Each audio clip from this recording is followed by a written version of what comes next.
नमस्कार। वक्फ आखिर क्या है? वक्फ की शुरुआत कैसे हुई और वक्फ बोर्ड एक्ट में बदलाव की क्या जरूरत है? पूरे हिंदुस्तान में वक्फ की कितनी संपत्तियां हैं? तो आइए इस विषय पर आज चर्चा करते हैं। देखिए, वक्फ और वक्फ की संपत्तियों को लेकर आज पूरे हिंदुस्तान में ये विषय चर्चाओं में है। आपको वो विवाद याद ही होगा जब ये बहस चल पड़ी थी कि ताजमहल जो है वो वक्फ की संपत्ति है या नहीं। क्योंकि किसी भी मुस्लिम धर्मस्थल को लेकर होने वाले विवादों में सबसे पहले यही तय किया जाता है कि ये जो संपत्ति है ये वक्फ की है या नहीं। और अब तो वक्फ बोर्ड एक्ट में ही बदलाव की बात चल पड़ी है। कहा जा रहा है कि भारत सरकार जल्द एक कानून लाने वाली है जिसके तहत वक्फ बोर्ड एक्ट को बदल दिया जाएगा। केंद्रीय कैबिनेट की बैठक में वक्फ बोर्ड से जुड़े 40 संशोधन पर चर्चा होने के बाद इसे मंजूरी दे दी गई है। प्रस्तावित बिल में मौजूदा कानून से जुड़े कई क्लॉज जो है वो हटाए जा सकते हैं। अब ये वक्फ बोर्ड क्या चीज है जिसके बूते पर इतने बड़े दावे जो है वो हो रहे हैं? इसका क्या काम है? इनके पास कितनी संपत्ति है जो पूरे हुकूमत को कर्जा देने की बात जो है वो खुलेआम कर रही है? आइए इस वक्फ बोर्ड के बारे में सारी जानकारी लेते हैं और बताते हैं कि कैसे लोकतांत्रिक देश में मजहब के नाम पर शुरू संस्था का जो प्रभाव है वो इतना बढ़ चुका है कि वो धीरे धीरे देश के जो तीसरे सबसे बड़े जमींदार जो है आज की डेट में बन गए हैं।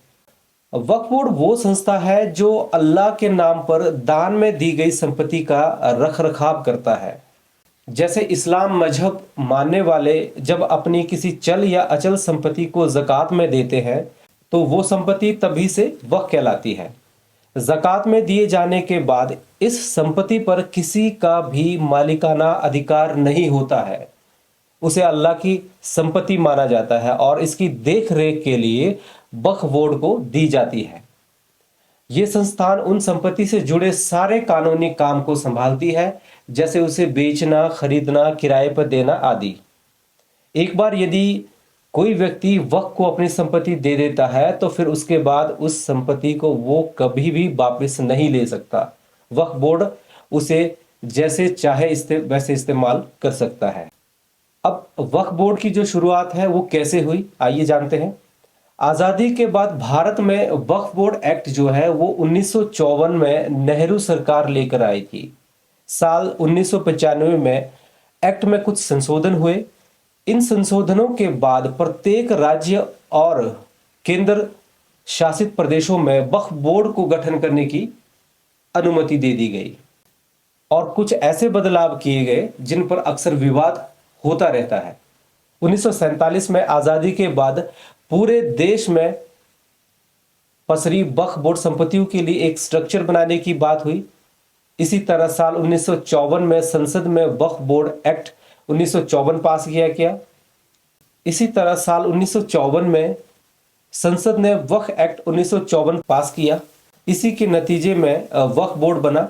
ये एक ट्रस्ट था जिसके तहत सारी वक्फ संपत्तियां इसके अंडर में आ गई।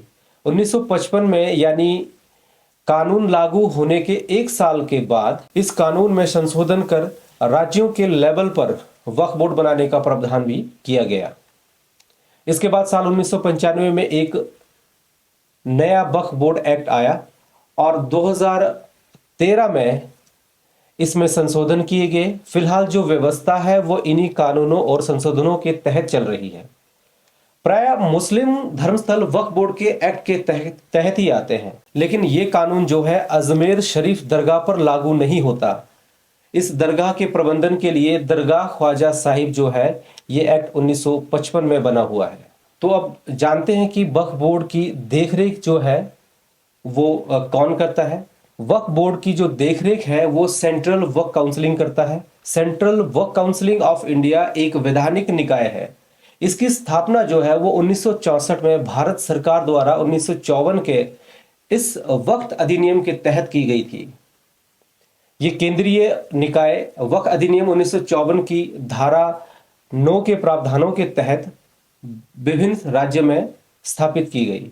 ये केंद्रीय निकाय वक्फ अधिनियम 1954 की धारा 9 के प्रावधानों के तहत स्थापित विभिन्न राज्य वक्फ बोर्डों के तहत काम की देखरेख करता है। अब ये जानते हैं कि पूरे देश में कितने वक्फ बोर्ड हैं। देश में एक सेंट्रल वक्फ काउंसिलिंग और 32 स्टेट बोर्ड है। हर राज्य के अलग अलग वक्फ बोर्ड होते हैं, जबकि केंद्रीय अल्पसंख्यक कल्याण मंत्री सेंट्रल वक्फ काउंसिलिंग का पदेन अध्यक्ष होता है।